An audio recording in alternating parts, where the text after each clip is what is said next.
দামোদর নদী। দামোদর নদীর পাশেই এক মহাশ্মশান। আর এই মহাশ্মশানের সান্নিধ্যে আছে তন্ত্র সাধনার কিছু বিশেষ সামগ্রী। আজ শুধু মহাশ্মশানের খোঁজে না, আজ মহাশ্মশানের সাথে সাথে তন্ত্র সাধনার খোঁজেও আমরা চলে এসেছি।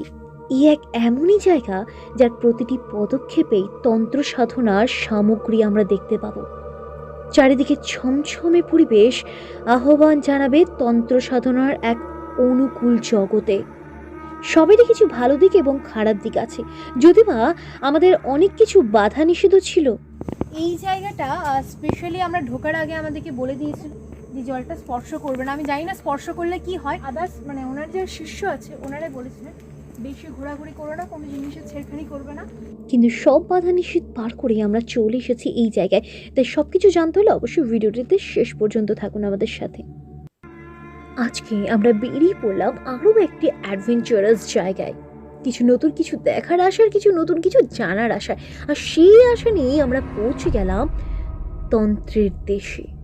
যদিও তন্ত্রের সাধনার কথা মাথায় এলেই প্রথমেই যে জায়গার কথা মনে আসে সেটা হচ্ছে কামাখ্যা। কিন্তু না, কামাখ্যা তো এখনো পৌঁছাতে পারিনি, কিন্তু তন্ত্র সাধনার এমন এক বৈশিষ্ট্য, এমন এক জায়গায়, এমন এক সামগ্রীর সাথে আমরা হুবহু হব, যেই হুবহু হওয়াটা আপনাদেরকেও এবং আমাকেও অনেক কিছু জানাবে। আমরা জানি তন্ত্র এমনই একটি শাস্ত্র যার মাধ্যমে নিজেকে অনুসন্ধান করা যায়, নিজের অন্তরে ঈশ্বরকে খুঁজে পাওয়া যায়। তন্ত্র শব্দটি ছোট হলেও এর অর্থ ব্যাপক। যদি আমরা সংক্ষেপে বলতে যাই তাহলে তন্ত্র হচ্ছে সৃষ্টির পরিচালনার নিয়ম। আর এটা আমরা সবাই জানি যে মহাদেব বা শিবের ডুমরু থেকেই এই তন্ত্রের উৎপত্তি হয়েছিল। শুধু তাই নয়, সতী বা দেবী দুর্গার 10 হাতে আছেন 10 মহাবিদ্যা। আর এই মহাবিদ্যার উপর ভিত্তি করে অনেকটা তন্ত্রশাস্ত্র গড়ে উঠেছে। তন্ত্রের বিষয়টা অনেক ব্যাপক ও বিস্তৃত, তাই সাধারণভাবে তন্ত্র অসীম জ্ঞানের আধার। তাই এইসব তন্ত্র সাধনার ব্যাপারে যদি আমরা কথা বলতে চাই হয়তো পুরো একটা দিনই শেষ হয়ে যায়। কিন্তু চলুন এইসবকে বাদ দিয়ে আমরা আজকে তন্ত্র সাধনার কিছু এমন জাগতিক দৃশ্য দেখতে যাব যেটা দেখলে আপনারাও থমকে যাবেন।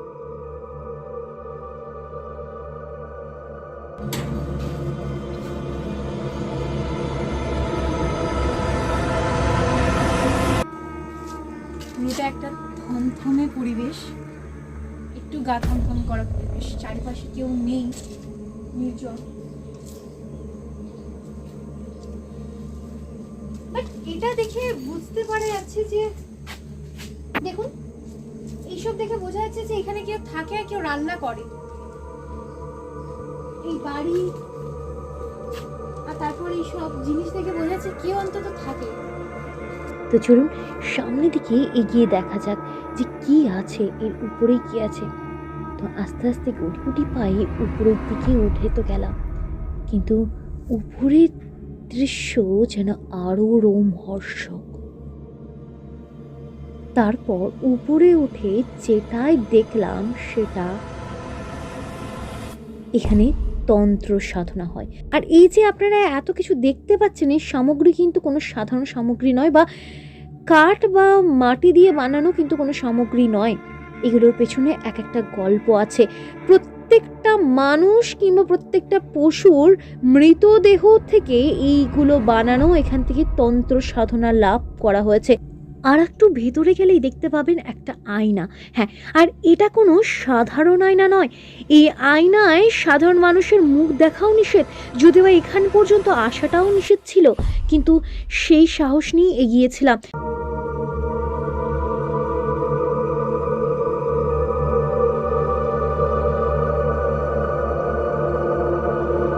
সো ফাইনালি এবারে সেই সব জায়গাও দেখাবো যেই সব জায়গায় প্রবেশ করাটাও ছিল নিষেধ। এইসব জায়গায় জড়িয়ে আছে এমন কিছু রহস্য, তার সাথে সাথে দেখাবো পঞ্চমুণ্ডীর আসন, আছে আরও অনেক কিছু কাহিনী। এই জায়গাটা স্পেশালি আমরা ঢোকার আগে আমাদেরকে বলে দিয়েছিল এই জায়গায় একটা জল পাবে, হ্যাঁ মানে একটা জাস্ট কুণ্ড, জলকুণ্ড পাবে, যে জলটা স্পর্শ করবে না। আমি জানি না স্পর্শ করলে কি হয়, করতে মানা করলেন ওনারা। একবার করবো, করে দেখি কি হয় একবার।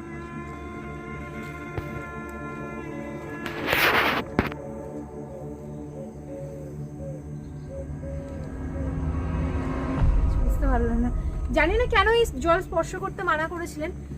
একজন তান্ত্রিক, উনি তন্ত্র সাধনা করেন এই এলাকার মধ্যে। এই এলাকার সবচেয়ে বৃহত্তম, সবথেকে বিখ্যাত তান্ত্রিক উনি। ওনারই সব জায়গা, ওনারই যারা আদার্স মানে ওনার যারা শিষ্য আছে ওনারাই বলেছিলেন বেশি ঘোরাঘুরি করো না, কোনো জিনিসের ছেড়খানি করবে না, কিংবা জলে টলে হাত দেবে না। কি হয় জানি না। দেখতেই পাচ্ছেন এই পঞ্চমুণ্ডির আসন।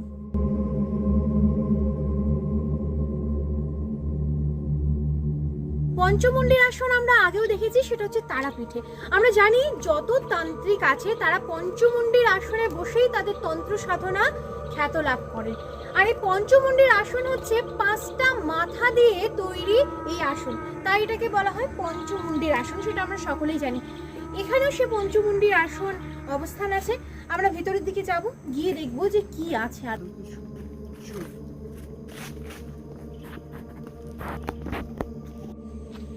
আজকে আমরা চলে এসেছি আরো একটি মহা শ্মশানে।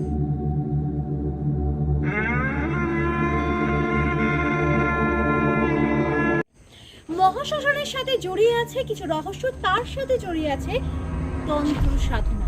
আর তন্ত্র সাধনা তান্ত্রিকের কথা থাকবে, আর মহাশক্তিরূপী মা কালী থাকবে না, সেটা তো হতেই পারে না। এখানে আছে মহাশ্মশান, তার পাশেই আছে মা কালীর এক মন্দির। মায়ের মন্দিরটি খুবই সাধারণ। মায়ের মন্দিরের সামনেই আছে বলি দেওয়ার জায়গা, সেখানেই আছে এক ত্রিশূল। এই ত্রিশূলের মহিমাও কিন্তু অশেষ। একটু ডান দিকে গেলে আপনারা দেখতে পাবেন দুটো বড় বড় উনুন, আর এই উনুন দেখলেই বুঝতে পারবেন যে এখানে ভোগ প্রসাদও খাওয়ানো হয়। হ্যাঁ, অর্থাৎ অমাবস্যা তিথিতে ভোগ প্রসাদ খাইয়ে লোকের সমাগম ঘটে এখানে। দেখতে পাচ্ছেন চারিপাশটা, চারিদিকে অলিতে গলিতে যেন তন্ত্র সাধনার নির্বিকার ভাবে জিনিসপত্র ছড়িয়ে ছিটিয়ে আছে। কোথাও জ্বলন্ত কুণ্ড, তো কোথাও ত্রিশূল, তো কোথাও আগুন, তো কোথাও এরকম মূর্তি। সবটাই যেন একটা ভৌতিক জগতের সৃষ্টি করেছে। একটু পাশে দিয়ে আমরা চলে যাব মহা শ্মশানের দিকে। এই শ্মশানে আমরা এর আগে অনেক শ্মশানে ঘুরেছি, মায়ের দর্শন করিয়েছি, মহা শ্মশানে দেখিয়েছি, কিন্তু এই শ্মশানে না একটু আলাদা কিছু রকম দেখাবো।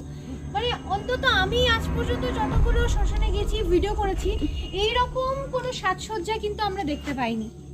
দেখতে পাচ্ছি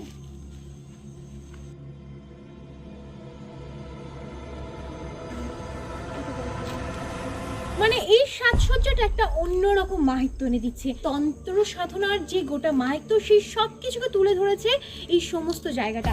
দেখতে পাচ্ছেন, এটা হচ্ছে আমার মানুষের শেষ পর্যায়, অর্থাৎ অন্তিম পর্যায়, যেখানে মানুষকে দাহ করা হয়।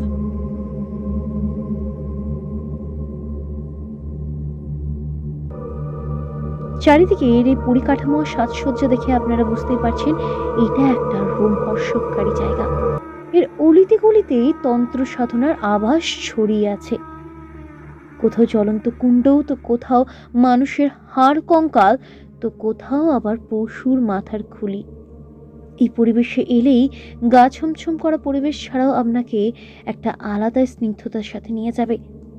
তবে বলে রাখি, এই পরিবেশ আপনাকে শুধু গা ছমছম করা পরিবেশের হাতছানি দেওয়াবে না, তার সাথে সাথে একটা অদ্ভুত অনুভূতিও আপনারা পাবেন, যেটা আপনারা ঘ্রাণে বা শ্রবণে অনুভব করতে পারবেন।